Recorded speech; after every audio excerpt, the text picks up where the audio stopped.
Olá pessoal, tudo bom com vocês? Eu me chamo Isabela, estamos aqui para mais um vídeo aula e na aula de hoje nós iremos falar sobre o tecido epitelial glandular. Na aula passada a gente falou sobre o tecido epitelial de revestimento e nessa aula a gente vai falar especificamente desse tecido, tá?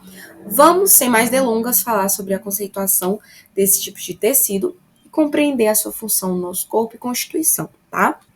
O tecido epitelial glandular, ele vai ser constituído por células isoladas ou grupamentos de células, formando estruturas individualizadas, denominadas de glândulas, que sintetizam em seu citoplasma secreções de diversas naturezas, que são elas proteicas, lipídicas, glicoproteicas ou uma mistura dessas substâncias, que podem ser usadas ou eliminadas do organismo. Então, a gente entende que o tecido epitelial glandular ele vai ser um tecido que vai ser constituído por células, né? Ou individuais, ou células em um grupo, que vão ser responsáveis por produzir secreções, né? Em seu citoplasma, ou seja, na parte interna dessa estrutura celular. Então, nós vamos ter a formação dessa secreção lá dentro da célula, né? E aí, o que acontece? Essa secreção, ela pode ser proteica, lipídica, glicoproteica ou um combo de substâncias, né, que pode incluir cada uma dessas substâncias que citei. Então, essas secreções, elas vão ser usadas no organismo ou eliminadas para fora dele, tá bem? Então, dada essa característica, né, de secreção, a gente vai saber que as glândulas, elas vão ser classificadas de acordo com a sua funcionalidade, de acordo com a característica morfológica. A gente vai ter o seguinte: as glândulas exócrinas, endócrinas e mistas. Nós vamos citar a característica de cada uma, características específicas, né, e gerais, e depois a gente vai falar especificamente sobre cada uma dessas glândulas. Então, vamos falar sobre as glândulas exócrinas. Característica principal: essa glândula ela vai manter a conexão com o epitélio da qual ela se originou. Ou seja, um exemplo a gente pode estar citando a glândula sebácea. A glândula sebácea vai estar localizada no tecido conjuntivo, porém, contudo, todavia, ela vai possuir ductos, tá bom? Que vão manter a ligação, vamos dizer assim, com o epitélio, tá bom? O epitélio da qual ela se originou. Outra característica principal é que essa glândula exócrina, ela vai possuir ductos, ou seja, vão ser estruturas, prolongamentos dessa própria glândula que vai ser responsável, né, por estar conduzindo aí parte dessa secreção. Então, vamos falar sobre a glândula endócrina. A glândula endócrina, ela não vai possuir ductos, tá? A característica principal. É o contrário, é o oposto da glândula exócrina. Não possui ductos e a conexão com o epitélio foi obliterada durante o desenvolvimento. O que significa? Que essa glândula endócrina não possui conexão com o seu tecido da qual ela se originou, certo? Então, a gente vai saber que ela não vai ter conexão com o tecido em que ela foi desenvolvida, tá? E glândula mista vai ser o combo dessas duas, o que significa que essas glândulas aqui mistas, elas vão possuir tanto essa função exócrina quanto a função endócrina. Então a gente vai saber que as glândulas vão ser chamadas de mista quando o órgão vai possuir tanto a porção exócrina quanto a porção endócrina. Agora a gente vai falar especificamente sobre as glândulas exócrinas, vamos entender a constituição, classificação e etc. As glândulas exócrinas, elas vão ser aquelas que eliminam sua secreção na superfície livre, ou seja, na superfície do corpo ou na luz de órgãos. Elas vão possuir ductos especializados para eliminar a substância produzida. Então, a gente vai saber que essa glândula ela vai eliminar a secreção na superfície livre, ou seja, pode ser na superfície do nosso corpo, como na nossa pele, ou na luz de órgãos, que significa que é na cavidade de órgãos, ok? Então, uma característica principal é que essas glândulas exócrinas elas vão possuir ductos especializados, tá bem? Para poder eliminar as substâncias que vão ser produzidas por elas. Assim sendo, uma glândula exócrina ela vai apresentar duas porções distintas. A gente falou, né, sobre os ductos. Os ductos se referem a essa parte superior, tá bem? Que vai ser responsável aí por expelir essa secreção. A porção secretora é a parte que vai ser responsável aí por formar, né, essa secreção. E aí nós vamos ter essas duas partes importantes dessa glândula, tá bom? A gente vai compreender mais à frente sobre a classificação de acordo com essa parte glandular como um todo. Então, nós vamos ter a classificação das glândulas exócrinas de acordo com as seguintes maneiras. De acordo com o modo de secreção, nós vamos ter as seguintes classificações de glândulas. Nós vamos ter as glândulas merócrinas, as glândulas apócrinas e as glândulas holócrinas. As glândulas merócrinas, elas vão ter uma característica muito legal, que é, ela vai ter aqui a célulazinha, né? Vocês observam que eu fiz um esqueminha aqui bonitinho para vocês. Nós vamos ter a célula, né, íntegra aqui, bem bonitinha. Aí nós vamos ter aqui o começo da formação dessa secreção, tá bom? Aí o que acontece? Temos aqui a secreção tal sendo formada na célula ou na glândula, né, que seja. Aí o que acontece? Nós vamos ter a eliminação dessa secreção. Só que vocês observam que só foi eliminada a secreção consiste nessa parte vermelhinha. Então, a secreção foi liberada. Porém, a célula continua íntegra, ou seja, não tem nenhuma perda citoplasmática. Isso se configura pelo fato de que só foi liberado a secreção. Então, a parte aqui da célula, toda a estrutura celular está intacta.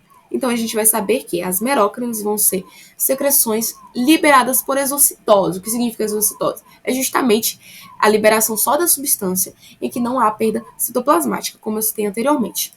Exemplo, glândula sudorípara. É um exemplo, né, de glândula merócrina. Vamos para outro tipo de glândula.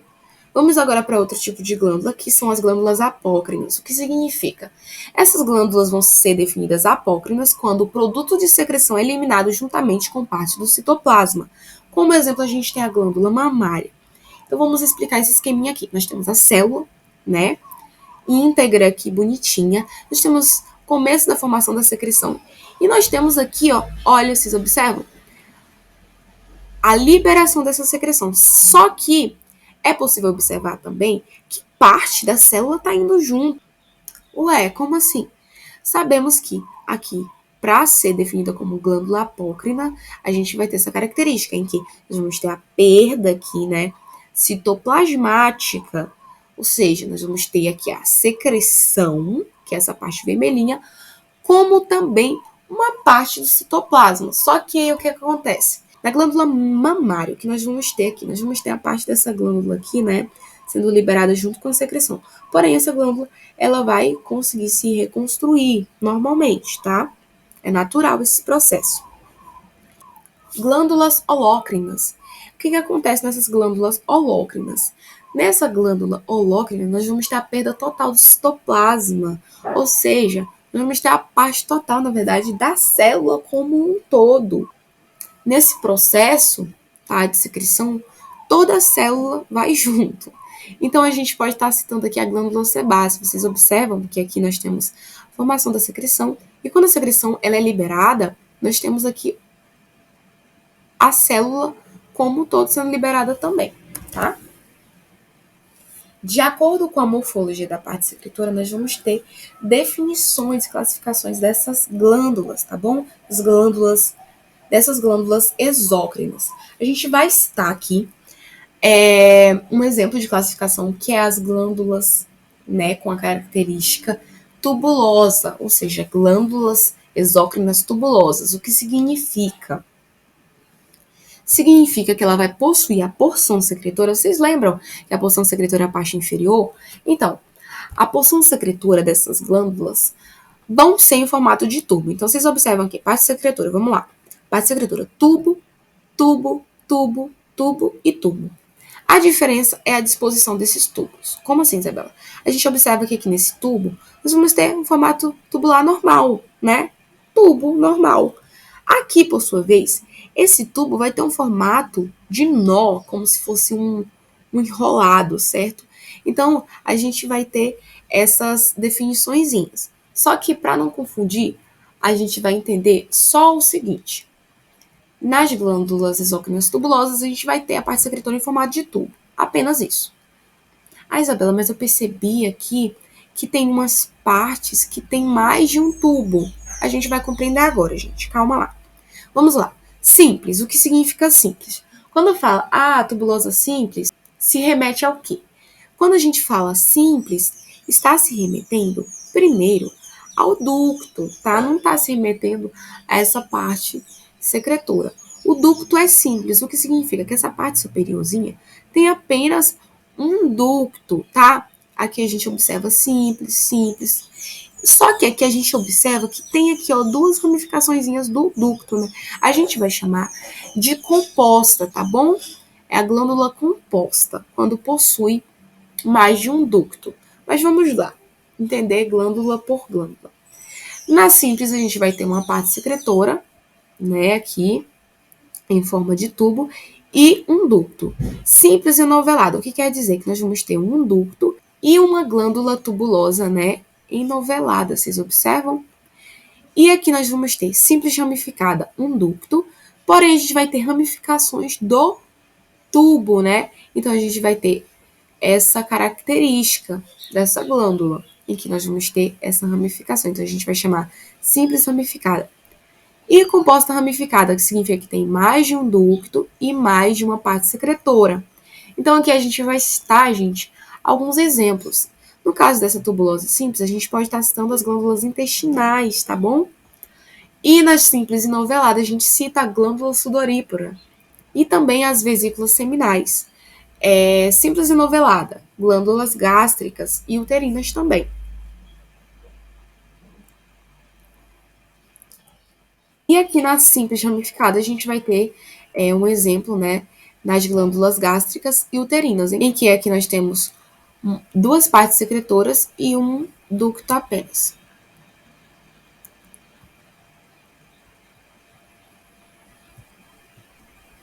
Certo, vamos já. Morfologia da parte secretora. Ainda segundo a morfologia da parte secretora, nós vamos ter outra definição, que é a sinosa. O que significa a sinosa? É um formatozinho bem arredondado, gente. Ou seja, formato globular, em que também são chamados de alveolares, tá? Mas aqui a gente vai citar como as sinosas. Tá. Simples, a sinosa simples, o que significa? Significa que temos uma parte secretora normal, né, em formatozinho arredondado, e um ducto apenas. Exemplo, glândula mucosecretora da uretra peniana. É um exemplo dessa glândula sinosa, né? Simples. Simples ramificado, nós vamos ter um ducto e ramificações dessa parte secretora. Composta ramificada significa que nós temos vários ductos, vocês observam? Vários ductozinhos em várias partes secretoras. E aqui um exemplo da simples ramificada é a glândula sebácea. E da composta ramificada, glândulas do pâncreas, exócrino, né, no caso, e glândulas parótidas. Além dessas classificações que citei, tubulosas e acinosas, a gente vai ter a glândula composta, que significa o quê? Que nós vamos ter aqui a combinação das duas formas descritas anteriormente. Então, a gente vai ter glândula acinosa e glândula tubular, tá bom? No formato tubular. Então, é uma mistura dessas aqui. Para simplificar tudo que foi dito anteriormente, vocês podem estar voltando o vídeo, nós vamos ter as seguintes definições. Simples se remete ao ducto, tá bom? Simples fala, glândula simples, glândula exócrina simples. Vai falar que essa glândula vai ter apenas um ducto. Ramificada significa que a porção secretora, aquela parte inferior, vocês lembram? Vão ser multiplicadas, ou seja, vão ter mais de uma parte secretora. Composta se remete ao ducto também. Significa que vai ter múltiplos ductos. Enovelada significa que a porção secretora vai se enrolar. De acordo com a natureza da secreção, essa classificação é bem simples, vai se classificar em glândulas mucosas e glândulas serosas. As mucosas, como o próprio nome diz, muco, né? Vão ter um formato, vão ter uma espessura, na verdade, essa glândula, né, mucosa, ela vai secretar uma substância com fluido mais espesso e viscoso, glicoproteico, né, que vai ser chamado de muco, né? Então vai ter um formato mais grosso, mais viscoso. As glândulas serosas, por sua vez, vai ter um formato mais líquido, mais aquoso, né, como demonstra a definição. Ou seja, vão ser aquelas que secretam um líquido, né, um fluido aquoso. As células acinosas do pâncreas e as glândulas salivares parótidas são exemplos de glândulas serosas, certo? nós vamos ter um exemplo de glândulas aqui exócrinas, como as glândulas salivares, sudoríparas, lacrimais, mamárias e sebáceas. As glândulas salivares, né, vão ser essas glândulas aqui responsáveis por secretar, né, a saliva, iniciando o processo de digestão, né? E as glândulas sudoríparas responsáveis aí pela formação do suor, pela secreção do suor. E o suor vai servir aí para garantir a termorregulação, né? Tendo em vista que se nossa temperatura aumenta de uma forma exagerada, exacerbada, o que vai acontecer? Nós vamos ter a formação, né, dessa secreção, desse suor nas glândulas sudoríparas a fim de amenizar, ou seja, a fim de controlar essa temperatura. Glândulas lacrimais, responsáveis por formar, né, as lágrimas, obviamente, e também lubrificar essa parede ocular, certo? As glândulas mamárias, responsáveis lá pela formaçãozinha do leite, né, da mamãe que está amamentando, e as glândulas sebáceas, responsáveis por formar o sebo, né? O sebo que vai hidratar o folículo piloso, vai hidratar o pelo em um contexto amplo e também ser responsável aí também na hidratação, na lubrificação da nossa superfície, né, da pele. Então agora nós vamos falar sobre as glândulas endócrinas. Uma característica especial é que essas glândulas, elas vão ser responsáveis por compor aí o sistema endócrino e vão ser responsáveis por secretar essas substâncias, né, que vão ser conhecidas e denominadas hormônios. E diferentemente das glândulas exócrinas, as glândulas endócrinas não possuem ducto, a gente já falou anteriormente, tá? E a secreção dessa substância vai ser lançada diretamente no sangue, que vai seguir em direção ao órgão-alvo, ou seja, as glândulas endócrinas vão secretar hormônios, né? E por não possuir ductos, essas glândulas vão liberar aí essa substância diretamente na corrente sanguínea, tá? A gente vai ter a classificação segundo a característica morfológica mesmo, tá? Nós vamos ter as seguintes.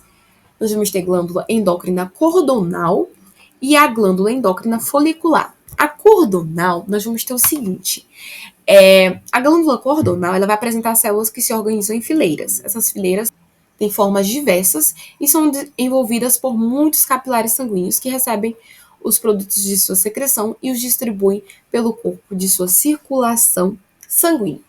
Então, o que eu posso simplificar para vocês? Nós vamos ter essa glândula, essa parte verde, sabe? É a glândula. Aí, o que acontece? Nós vamos ter esses capilares sanguíneos, tá bom? E esses capilares sanguíneos vão envolver a glândula como um todo, a fim de receber, né, essa secreção e distribuir na circulação sanguínea. Um exemplo, a glândula adrenal, paratireoide, pâncreas, endócrino, tá bom? É um exemplo de glândulas endócrinas cordonais, tá? Então, a gente vai saber que nós vamos ter aqui a glândula envolvida por essa estrutura vascular que tem um formatozinho de cordão, vocês observam? Então, essa estrutura aqui vai ser responsável por conduzir essa secreção liberada pela glândula, ok? Outra classificação, que é a glândula endócrina folicular. A gente vai observar que nós vamos ter uma característica dessa glândula em que as células que vão fazer parte dessa glândula vão se agregar formando várias pequenas esferas, tá bom? E essas esferas vão ser chamadas de folículos, tá? E a única grande glândula endócrina folicular vai ser a tireoide. E como característica, a gente vai ter o seguinte: no interior do folículo, a gente vai ter essa secreção da glândula, tá bom? Nós vamos ter aqui o início. E tendo em vista isso, a gente vai saber que nós vamos ter esses folículos, ou seja, as glândulas vão constituir aqui, ó, folículozinhos, tá bom? Esferazinhas, em que nós vamos ter essa ramificação aqui dessa vascularização para receber essa secreção liberada por essas glândulas, né? E nós vamos citar aqui um exemplo, a glândula tireoide. Aqui a gente vai ter também, aqui ó, um exemplo, as idiotas de Langerhans, adrenais, paratireoides, adenopófise, corpo lúteo também, tá bem? Então a gente pode citar o seguinte: a cordonal, ela vai ser uma glândula que vai se organizar em fileiras com formas diversas, né? Então o que que acontece? Essa glândula como um todo vai ser envolvida por um capilar sanguíneo, tá? Um único capilar sanguíneo aqui, ó, vocês observam? Um capilar que vai envolver toda a glândula, né? E a gente vai chamar de glândula endócrina cordonal. Já a folicular, nós vamos ter formatozinhos, ó, de glândulas, uma única glândula, só que nós vamos ter esses folículos, tá bom? Essas esferazinhas, que vão ser chamadas de folículos, envolvida aqui por um capilar sanguíneo, né? Certo? Que vai ser responsável por conduzir essa secreção. Ok. Nós vamos ter aqui algumas definições, algumas glândulas. Glândula pineal, glândula suprarrenal, glândula hipófise, glândula tireoide. A glândula pineal, gente, ela vai ser... Assim, eu vou citar uma função geral, claro. Mas, assim, a glândula pineal, ela vai ter uma função aí na regulação do nosso sono, tá bom? A glândula suprarrenal, por sua vez, ela vai ser responsável por liberar alguns hormônios que vão ter ações aí em nosso organismo, né? Para manter a funcionalidade dele. As glândulas hipófises também. A glândula hipófise. Podemos citar também a glândula hipófise. A glândula hipófise vai ser uma glândulazinha bem pequenininha. Vocês observam, cadê? Acho que eu não coloquei. Oxi. Ah, coloquei aqui. Ela é de um tamanhozinho de uma ervilha. E essa glândula, ela vai ser a bonita que vai controlar todas as outras glândulas. Ou seja, vai regular o comportamento das outras glândulas. Basicamente isso. E a glândula tireoide, que vai regular a função de vários órgãos, né? E ela vai produzir os hormônios T3 e T4, né? Que é conhecido como triodotironina, se não me engano, e tiroxina. São esses. E, resumindo, a função vai ser regular, né, o nosso organismo. E por fim a gente vai ter a glândula mista, gente. A glândula mista vai ser um conjunto, né, de glândulas que vai ser constituída tanto pela função endócrina quanto exócrina. Vão ser glândulas que vão desempenhar a função, né, endócrina e exócrina, como eu falei, liberando suas secreções no sangue ou em cavidades. Por exemplo, o testículo e o ovário, né? Essas glândulas sexuais, elas vão produzir os hormônios, testosterona e progesterona, além de espermatozoides e óvulos. Outro exemplo também é o fígado, que vai produzir e secretar proteínas e bile. Então a gente entendeu que essa glândula mista, ela vai ter duas funções, tanto endócrina quanto exócrina. Então, só para recapitular, vamos falar da função de cada um, gente. Então, pessoal, a gente concluiu a aula de hoje, mas eu vou só recapitular a importância, tá bem? A importância de cada um desses tecidos, dessas glândulas, né? A gente fala sobre as glândulas endócrinas e exócrinas. Então, a gente vai só recapitular a função dessas glândulas, tá? A glândula exócrina, ela vai ser uma glândula que vai secretar a substância, né? Como a gente já viu, já refrisou, mas é importante enfatizar mais ainda, vai secretar sua substância na superfície do nosso corpo, como na nossa pele, como também na superfície de órgãos, né? Então a gente vai estar que as glândulas salivares que vão ter importante função na nossa digestão, né? Iniciar o processo de digestão, as glândulas sudoríparas que vão auxiliar na termorregulação, as glândulas lacrimais que vai lubrificar, né, o globo ocular, mantendo a homeostase ali, né, e mantendo a integridade dessa estrutura. As glândulas mamárias que vão ser importantes no processo fisiológico, né, de amamentação, importantíssimo, né, e a glândula sebácea que vai lubrificar o pelo e também funcionar como uma proteçãozinha, né, através desse sebo que vai ser liberado. Então a gente já infere aqui que essas são funções, né, bem resumidas, tá bem? Então a gente já entende aqui que as glândulas exócrinas vão ter importante função em vários processos fisiológicos que ocorrem no nosso corpo. Processos esses que são fundamentais, né, na manutenção da integridade do mesmo. Então, partindo disso, vamos entender, vamos só enfatizar, né, a funcionalidade e a importância da glândula endócrina. A glândula endócrina, ela vai produzir hormônios, a gente já falou disso. Os hormônios, gente, têm importante influência na homeostase do nosso corpo por inteiro. Na verdade, os hormônios vão regular todos os processos fisiológicos que ocorrem no nosso corpo. E é claro que a gente não vai aprofundar muito, porque é um tema para outra aula, tá? Sistema endócrino. Então a gente não vai aprofundar tanto. Porém, a gente já sabe da importância, né, desses hormônios para a regulação do nosso corpo. Então, o que eu queria passar para vocês era isso. E a mista também, né, vai ter uma função essencial no processo de reprodução, no processo de digestão, entre outros inúmeros processos que ocorrem no nosso corpo. Então, a gente já sabe que o tecido epitelial glandular, em um contexto amplo mesmo, vai ser fundamental na regulação, né, do nosso corpo, na manutenção do nosso corpo. Então é isso, gente. O que eu quis passar para vocês foi isso, tá? E eu espero de fato que tenha agregado com vocês mais uma vez. E até a próxima. Na próxima aula a gente vai falar sobre o tecido conjuntivo. Então aguardem, tá?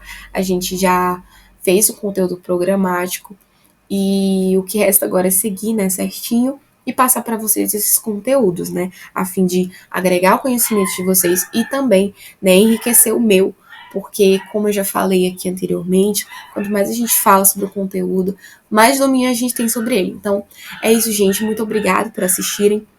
Um beijo e até a próxima. Tchau!